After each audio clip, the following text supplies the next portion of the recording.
अंबर भाई जिंदाबाद। मेरे से पहले आदरणीय योगेश दादा हाथी की कविता पढ़ के गए। अब गधे की कविता सुनो। फिर गधा कह के मुझे बुलाए और बताए कि ये काला भालू उधर से आया है। टोटल मिला के मुझे जानवर कहा गया। नहीं, जो आज कपड़े पहने वो गधे के कलर के हैं और तुम्हारा शरीर भालू के कलर का है। दोनों की आत्मा तुम्हें। अच्छा, मेरे खड़ा करने से पहले आदरणीय बिहारी लाल लंबा जी का सम्मान किया गया। उनको भैया ने सम्मान किया। अच्छा, जब से मैं आया तो मेरा भी सम्मान हुआ। सभी कवियों का आदरणीय सभी हमारे बड़े का आज्ञा लेते हुए सादर चरण वंदन करते हुए ऐसा सम्मान है भी बिहारी लाल लंबा जी का, इसलिए किया गया। सम्मान इतना ज्यादा हो गया है, फूल से, माला से, साल से, श्रीफल से, अब राइफल बस से बचा है। बहुत अच्छे। इतना ज्यादा सम्मान हो गया है, अब कोई सम्मान की जरूरत नहीं है। जो पंक्तियां ले जानी होगी घर आपको, आदरणीय योगेश दादा की ले जाइएगा, आदरणीय अमर दादा की ले जाइएगा, कुंवर जावेद दादा की ले जाइएगा। मेरी ले जाने लायक नहीं है, इसलिए यही छोड़ दीजिएगा सुन करके। बहुत देर तक दिमाग लगाने की जरूरत है ही नहीं है मेरे पिता। अब मेरा सम्मान देखिए, 5 मिनट और आनंद लीजिए और यही कविता को छोड़ देनी है सुन के। योगेश दादा इस मंच को जिस ऊंचाई तक ले गए हैं, अब मैं उससे और ऊंचाई तक नहीं ले जा सकता हूं, इसलिए जहां से वो ले गए हैं उतनी ही ऊंचाई पर ले जाऊंगा। इसीलिए नीरज भैया ने खड़ा कर दिया गया कि ले जाओ बेटा। अब मेरा सम्मान देखिए और 5 मिनट के लिए स्टार्ट हो जाइए। जैसा कि बताया कि मैं सफेद शेरों की धरती से आया हूँ। फोटो मेरी आ रही है, बढ़िया नंबर है, चौचक नहीं, इसीलिए सफेद पहन करके जाता हूँ। एक बार आदरणीय हमको भैया धोखे से काला पहन के चला गया तो लोगों को पता नहीं चल पा रहा था कहाँ से आदमी है, कांच का पड़ा। हाँ, इसलिए मैं नहीं जाता हूँ। अब मेरा सम्मान देखिए और 5 मिनट के लिए स्टार्ट हो जाए। स्वागत कम था। एक सज्जन सुबह सुबह मेरे घर आए। हाँ, आदरणीय अर्चना दीदी ने वंदना की। हालांकि उस तरह का भी मैं गीत भी गा सकता था। ये तो आप लोगों का सौभाग्य है कि नहीं गा रहा हूँ। बहुत अच्छे। हाँ, एक बार मैं बचपन में अपने स्कूल में गाया था। अच्छा, मैं 5वीं में अपने विद्यालय में गीत गाया तो मेरे गांव वालों ने कहा बहुत अच्छा गाता है, इसको बॉम्बे भेज दो। मैं फिर बॉम्बे गया और बॉम्बे में गीत गाया तो बॉम्बे वालों ने कहा बहुत अच्छा गाता है, जहाँ से आया है वही भेज दो। बहुत अच्छे, बहुत अच्छे, बहुत अच्छे। क्योंकि मैं जैसे ही अपना सुर लगाया तो सुर असुर का रूप धारण कर लिया। मैंने तरन्नुम छेड़ा दादा तो लोग जहन्नुम की ओर जाने लगे। अरे मुझे एक ही गाने पे 2 अवार्ड मिले। हाँ, एक छोटा अवार्ड मुझे गाना शुरू करने के लिए और बड़ा अवार्ड गाना बंद करने के लिए। इसलिए मैं यहाँ धन्यवाद। ऐसे ही बीच बीच में माला चढ़ाते जाइएगा। हाँ, माला चढ़ता रहेगा तो अच्छा लगे। अब मेरा सम्मान देखिए और आनंद लीजिए। एक दिन सुबह सुबह एक सज्जन मेरे घर आए, दरवाजा खटखटाए। दरवाजा खोलते हुए मैंने पूछा फरमाइए। वो हमारे हाथ में चना दे के बोले पहले खाइए। मैं चना खाते हुए ही पूछा सुबह सुबह कहाँ से आ रहे हैं और ये बताइए चना क्यों खिला रहे हैं। वो बोले आज शनिवार है। मैंने कहा शनिवार हो, बुधवार हो, रविवार हो और आप चना क्यों खिला रहे हैं। वो बोले यही तो बता रहे हैं कि एक पंडित जी ने मुझसे कहा था कि शनिवार के दिन किसी काले कुत्ते को चना खिलाइए। अरे वाह, शनिवार के दिन किसी काले कुत्ते को चना खिलाइए और काला कुत्ता मेरे है, आप खा लीजिए, आप क्या काले कुत्ते से। बहुत अच्छे माखन। और मेरा सम्मान देखिए, अभी तो एक सज्जन आए थे, अब 2 आए। वो हमारे घर आते ही बोले कि माखन भाई आप खाली है क्या? हम बोले बिल्कुल खाली है, बताइए। वो बोले आज दशहरा है। मैंने कहा दशहरा है तो क्या हुआ, और आप बताइए क्या काम है? वो बोले मेरा रावण भीग गया है, आप खाली होते तो चल देते। तो दूसरा बोला इसे क्या चलाओगे, ये तो पहले से चला है। और मेरा सम्मान देखिए, मैं जहां रहता हूं ज्यादा, मेरे मकान मालिक है शर्मा जी। सुबह सुबह मेरे घर आए, बोले माखन किराया। मैंने कहा यार शर्मा जी, जब कहीं भी जाता हूँ तो आप किराया लेने पहुंच जाते हैं, आपको नहीं मालूम मैं इधर अम्बेडकर नगर जा रहा हूँ। अब बहुत जल्द सोनी टीवी में भी आने वाला हूँ। जिस दिन मैं सोनी टीवी में आऊंगा, आपका नाम पूरे मोहल्ले में छा जाएगा। शर्मा जी बोले शाम तक नहीं दिया तो वो दिन आ जाएगा। और मेरा सम्मान देखिए, मैं रूम से आगे बढ़ा, रोड में पहुंचा, मैंने एक ऑटो वाले को हाथ दिया। भाई साहब ऑटो वाले ने ऑटो रोकी, पीछे उसमें एक खूबसूरत लड़की बैठी थी। उसने कहा अगर तुम इसे चढ़ाओगे तो मैं उतर जाऊंगी। और मेरा सम्मान देखिए, पीछे मेरी मैडम थी। अच्छा का मतलब न रही होंगी जैसे नहीं है। पीछे मेरी मैडम थी, वो दौड़ कर आई, उन्होंने दूसरे ऑटो वाले को हाथ दिया। भाई साहब दूसरे ऑटो वाले ने ऑटो रोकी। मैडम ने पूछा रेलवे स्टेशन तक का कितना लोगे? ऑटो वाले ने कहा 100 रुपए। मैडम ने कहा अगर मेरे साथ ये मेरे प्राणनाथ भी चले तब कितना लोगे? ऑटो वाले ने कहा तभी 100 ही रुपए लूंगा। मैडम ने तपाक से मेरी ओर देखा और कहा देखे जो 100 रुपए की कीमत है वो मेरी है, तुम्हारी फूटी कौड़ी की नहीं है। बढ़िया है, बढ़िया है, बढ़िया है। और मेरा सम्मान देखिए, अभी सम्मान खत्म नहीं हो रहा। मैं मेरे सखी के साथ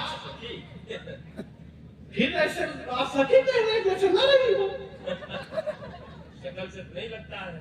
यह असंभव अलंकार है। पर ठीक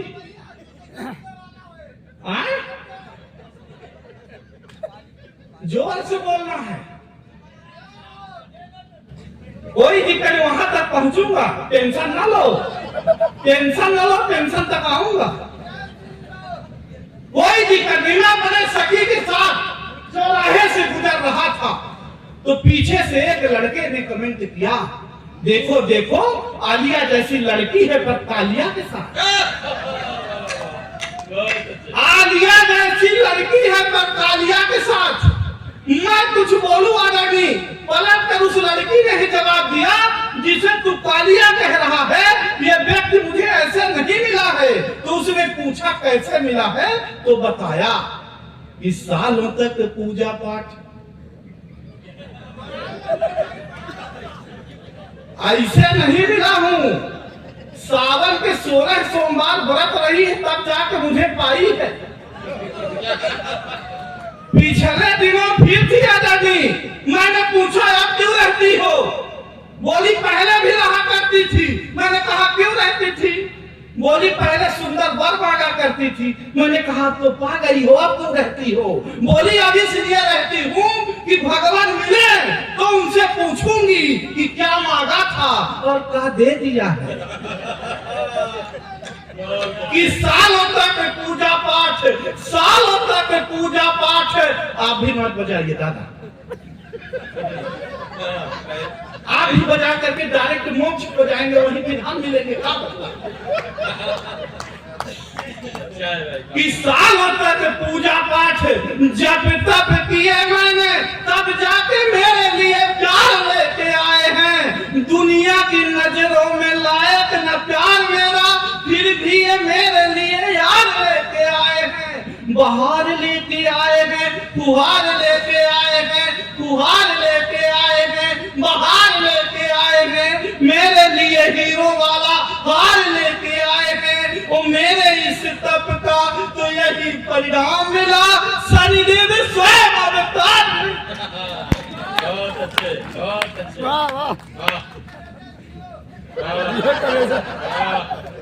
हाँ, मेरी तरह दिख रहे, अगर यहाँ 1-2 पीस भी हो तो कल से अपने आप को शनिदेव ही समझें। हाँ, नहीं हंसने की बात नहीं है, तेल चढ़ जाएगा पर हल्दी नहीं लग पाएगी। हाँ, हल्दी लगने में बड़ा लफड़ा है। अरे मीरा नाना मेरी तो लगी नहीं पा रही थी। मेरे पिताजी के कई बार निवेदन करने पर, अरे नहीं, मेरे पिताजी के कई बार निवेदन करने पर एक शादी वाले मेरे घर आए, मुझे देखने, देख करके जाने लगे, कुछ बोले नहीं। तो मेरे पिताजी खुद ही आगे बढ़े, उन्होंने कहा आपने लड़का देख लिया? बोला कुछ नहीं। उन्होंने कहा देखिए भाई साहब, मैंने लड़का देख लिया है, अब आप इसे ब्यूटी पार्लर वाले को दिखाइए। पिताजी ने कहा शादी ब्याह लड़के और लड़की के संबंध है, आप लड़की को दिखाइए। तब जाकर फिर लड़की मुझे देखने के लिए आई। आधा घंटे तक लड़की हमको देखती रही, आधा घंटे तक लड़की हमको देखती रही। हम लड़की को देखते रहे, न लड़की हमसे कुछ बोल रही थी, न हम लड़की से कुछ बोल रहे थे। आधा घंटे बाद लड़की हिम्मत करके बोली कि भाई साहब, कि भाई साहब लड़का आपा ही है, कि भाई साहब लड़का आपा ही है। मैंने भी कहा जी बहन जी हम ही हैं। उसने कहा जब हम आपसे विवाह कर लेंगे तो आप मुझे क्या मानेंगे? मैंने कहा जिंदगी। उसने कहा लानत है ऐसी जिंदगी पर जो आपसे विवाह करना पड़ जाए।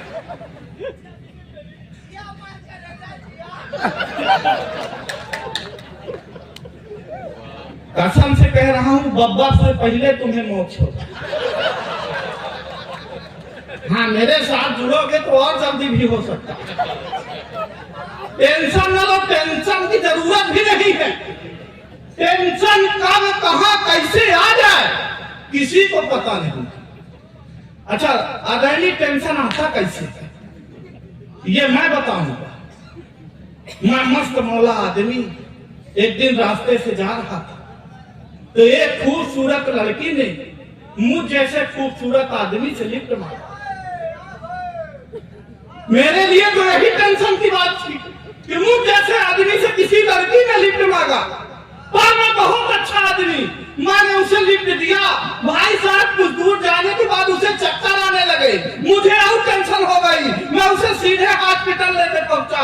10 मिनट बाद डॉक्टर आया, बोला बधाई हो भाई, आप बाप बनने वाले हो। बोला बधाई हो भाई, आप बाप बनने वाले हो। मुझे और टेंशन हो गई। मैंने कहा कदापि नहीं, होने वाले बच्चे का बाप मैं नहीं हूँ। तभी वो लड़की आ गई, बोली नहीं यही है तो और टेंशन। भाई साहब मेरा मेडिकल चेकअप कराया गया, अब रिपोर्ट ये आई, मैं तो कभी बाप नहीं बन सकता हूँ। टेंशन। अरे फिर मुझे ख्याल आया कि घर में मेरे 2 बच्चे, वो किसके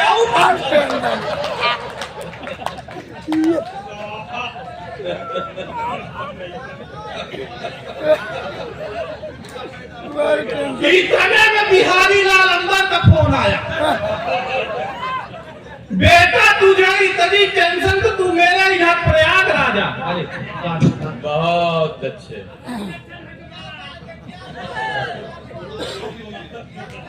हाँ, इतने में बिहारी लाल अंबर का फोन आया, बोले बेटा तुझे इतनी टेंशन तो तू मेरे इधर आ। मैं उनके घर पहुंचने ही वाला था कि एक छोटे से बच्चे से पूछ लिया, बिहारी लाल अंबर का घर जानते हो? बोला हाँ, यही बगल वाला, जहां से मियाँ बीवी की लड़ने की आवाज आ रही। मैंने पूछा तुम उन्हीं के बेटे हो? बोला हाँ, इसी बात पे तो अंदर झगड़ा चल रहा था। टेंशन से मरता नहीं हो।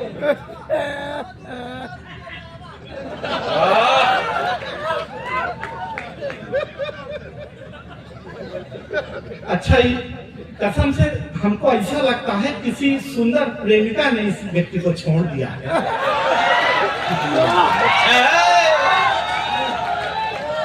इसलिए ये तड़फड़ाया हुआ व्यक्ति हमारे पीछे पड़ा है। हाँ, ऐसी कोई दिक्कत नहीं है बेटा, फिर मिल जाएगी। हाँ, जरूरी नहीं है तो वही मिलेगी, प्रयास करो। हमें तो एक बार, हाँ, समय की अपनी सीमा है, लंबी फेरिस है, मैं दोबारा भी आ जाऊंगा। आया? आप समझ में आएगा ये युवा पीढ़ी हमारी किधर जा रही है। मैं उन फिल्म दुनिया वालों से निवेदन करना चाहता हूँ, याद ये कि अगर हम एक साथ परिवार बैठकर कोई फिल्म नहीं देख पाते तो ऐसी फिल्में मत बनाओ। ऐसा भारत हम नहीं चाहते कि तुम भारत को भारत रहने दो, कि तुम भारत को भारत रहने दो, न इसे एडवांस करो जी। तुम भारत को भारत रहने दो, न इसे एडवांस करो जी। तुम सिर्फ भारत के संस्कार बचाओ, न लुंगी डांस करो जी, न लुंगी डांस करो जी। शीला की ये भरी जवानी जान रहे हो तुम, ओए ओए हनी सिंह पहचान रहे हो तुम। ये 2-4 बाटल के चक्कर में बस ओए ओए ओए ओए होता है। यही तमाशा देख के घर का हर बच्चा यूं होता है। भारत को न चीन न जापान न ये फ्रांस करो तुम सिर्फ भारत के संस्कार। आजकल नाम से कुछ नहीं होता है। इधर देखें, अच्छा जिसका नाम बहादुर है उसको कोई पीटे जा रहा है, जिसका नाम प्रकाश है वो अधियारे में बैठा है। तब कहना चाहता हूं उनको भैया 4 बन जाती है। नाम से कुछ होता नहीं है, काम करना पड़ता है, कर्म करना पड़ता है। कि माता पिता गुरुओं की सेवा नहीं किए, माता पिता गुरुओं की सेवा नहीं किए तो ईश्वर के बंधन से कुछ नहीं होता है।